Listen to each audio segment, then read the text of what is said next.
বাসে আগুন দেওয়া বা ককটেল নিক্ষেপকারীদের দেখা মাত্র গুলি করার নির্দেশ দিয়েছেন ঢাকা মহানগর পুলিশের কমিশনার শেখ মোহাম্মদ সাজ্জাদ আলী। 16 নভেম্বর রবিবার বিকেলে ঊর্ধ্বতন কর্মকর্তাদের সাথে পাঠানো এক বেতার বার্তায় তিনি এ কঠোর নির্দেশনা দেন।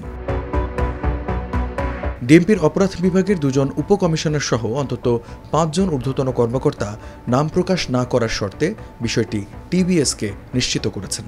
এ বিষয়ে জানতে চাইলে ডিএমপি কমিশনার শেখ মোহাম্মদ সাজ্জাদ আলী টিবিএসকে বলেন, আমি ওয়্যারলেসে বলেছি যে কেউ বাসে আগুন দিলে ককটেল মেরে জীবনহানির চেষ্টা করলে তাকে গুলি করতে।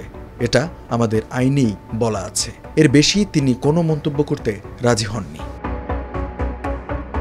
এর মাত্র 5 দিন আগেই চট্টগ্রাম নগরীর নিরাপত্তা জোরদারে আগ্নেয়াস্ত্র বহনকারী ও অস্ত্রধারী সন্ত্রাসীদের দেখামাত্র সাবমেশিন গান বা এসএমজি ব্যবহার করার নির্দেশ দেন Chattogram metropolitan police commissioner Hasib Aziz.